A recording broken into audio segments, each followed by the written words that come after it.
below 0 and not above freezing for Gotcha. and wind chill, bad wind. Gotcha. Yeah, not like we were like -20 wind chill, -30 wind chill for 3 or 4 days. That's cold. Yeah. That's cold. Yep. Not just as cold as you guys. We don't have to have those special tires so we don't lose the air. But you don't get as hot as us either. So. No. Yeah. This is a warm spell. Yes. Yeah. This is going to be the longest warm spell we've probably had since the first year we had sheep. So it's going to be interesting. But yeah. Do you run on just all this dry land area, or do they go towards like where it's Nope. This is about a 35-acre field, and they've been on this since after I took them from Tommy's second week of November last year, between grazing Milo stalks, supplementing them with oat bales, and then grazing the rye. They've been out here since November just grazing. I don't know, this is probably their 4th time, gonna be their 4th time, 5th time over it. So we're getting a lot of grazing days, but if I can, like 45 days probably is about a minimum between spots to keep down parasite load. So between managing your grazing for parasites and genetics, and that's one thing about the sheep industry in general, they do not promote worming because there's only 2 wormers to use on sheep and they're not coming out with any more. So they promote genetics, selecting genetics and management. Well, and your height of grazing has Yes. a difference too on your Yes. parasite load, whether it's beef cattle or sheep. So once you get, once you're taking it down, the further down you take it, the more potential you have for that. So if you stay in the upper half, you're good for a number of reasons. What was that, Dennis? I said once you start worming sheep, you never stop. Right. Yeah. And a lot of times when I worm the ones that are wormy, about maybe 20% of the time they make it to the sale barn. I mean, like I said, they become fertilizer.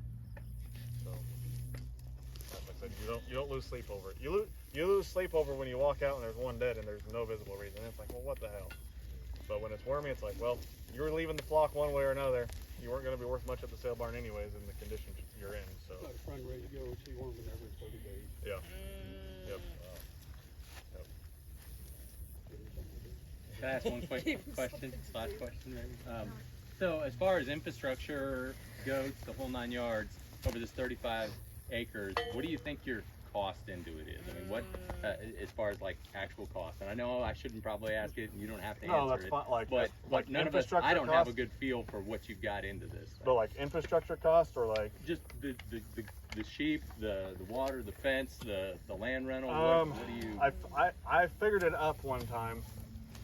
So like these fences are about 125 per fence, 135 per fence. The life on them is about 5 years. I have some of them are 5 years old. So you break that down to $25 a fence for a year. The charger, just get you set up on the charger with the battery and everything, you're probably looking at anywhere from $500 to $1,000. But whatever the life of that all is, the trailer and the shuttle were free. The land cost, so if you sell, say a unit, so I call a unit is a ewe with her lambs. I don't know how else to really figure it because it's a fluctuating number. But if land is $100 an acre, seed cost, so like this year my seed cost ain't gonna be a whole lot. And say you sell your lambs on average, so 1.8 times, or just do the 58, so take the 58 times 225, whatever that comes up to. So 225, so subtract the land cost, $100. I mean, and those might be low numbers, but I mean, maybe you're looking at, depending on the year, $50 to $100 per ewe profit, something like that, maybe more. Like I said, I figured it up one time. It takes a higher level math than. I just really was trying to get a grasp of what you had, right. What it took to even just get into it. So like, so to get into this, 7 fences is what you need: a charger, a watering system, and a 4-wheeler, and the dog. Yes, and the dog. I just look at the dog as a fixed cost. Like you're never. The way to lower your costs on the dog is to run more sheep. have you thought about donkeys? They don't have teeth. They don't have what? Teeth. Teeth. They don't bark. So I mean, and I've always heard Well, they that. kind of do. Well, But they are the meanest animal out there. yeah. I'll tell you. But you also run into them hating your sheep. Or hating you. Yeah. And with the one dog we had out here, we had growing pains when he was a pup. I mean, he killed a few lambs when he was growing up. But any of the other dogs that we've had in the past, he was already an adult, and we've never had a problem with sheep, with them doing anything with sheep. So I don't know if you just need a mature dog in there to keep them in order, keep them in line. But Where'd you get your dog? well, the good one that was barking, she was a rescue dog, supposedly was killing chickens, and we got her, and she's the best dog we've ever had. And the other dog, we actually had another dog that was just a guard dog for the house that had puppies, and so we had to get sheep because we had the puppy, and we had to get them bonded at 8 weeks old. So we had to go find sheep. We found 8 head of sheep for $400 down in Wichita, and those were Painted Desert. And then we found 20 more were Rambouillets, and I'll never run Rambouillets again in my life. These are so much easier. Hair sheep are so much better, so much smarter. They do things on their own. The babies are up in under a minute nursing. I mean, Hank and Joanna Will, they've got the Rambouillets, and they're in their living room on the couches Yeah. in their pictures, and not by the wood stove because they're bottle feeding quite Yeah. a few of them. Now last year we had like 12 bottle babies. We had a couple prolapses last year, but I talked to everybody had problems with lambing last year. From northeast corner of Nebraska to Nick out at Higginson, everybody had problems last year. This I would- last 2022. 2023, I was not looking forward to lambing because it was kind of a nightmare in 2022, and it was the best lambing we've ever had. We had 5 dead lambs and 2 bottle babies out of everything. So, The hair sheep are just for meat. yep. So we run open ewes, dry ewes, I should say, with our yearlings, and we do it with a 2-wire electric.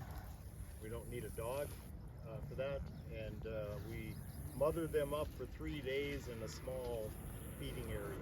Find a reason to feed them together. And when we put the yearlings in with the sheep with those dry ewes, first day,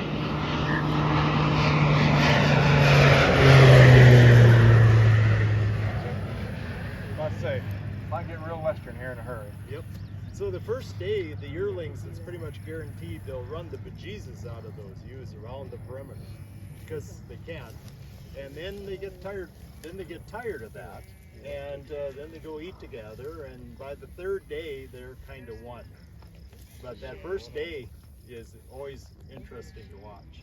And even as steers, they're enough of a predator deterrent for those. The ewes, the dry ewes, we don't have any predator issues with them. I don't know if I can credit that just to the yearlings, but there's no lamb. Yeah, a lot of the old timers will tell you a lot of times it's just the lambs. Yeah. And that is one other thing I didn't say about the sheep industry is the sheep industry is a very open industry and welcoming industry to anybody new getting into it. Like, you will not find a sheep producer who's not willing to share, answer questions that you have. The guy that I got the sheep from, he gave me my most valuable tool that I have for the sheep, which is a loading ramp. It was an old loading ramp that he hadn't used for 30 years. But trying to get a sheep to jump on a trailer from 6 inches, you'll need a 30-pack of beer to get through it. With a ramp, then a single file right up. I mean, I will not load sheep in a trailer without a ramp. Like, it's more important than the working facility that we finally purchased last year. Find your way. Like, it is invaluable piece of kit. So if you guys don't have any more questions about the sheep, we can go look at the little paddock that we stopped over by. We got some vegetables attempted out there, and we'll do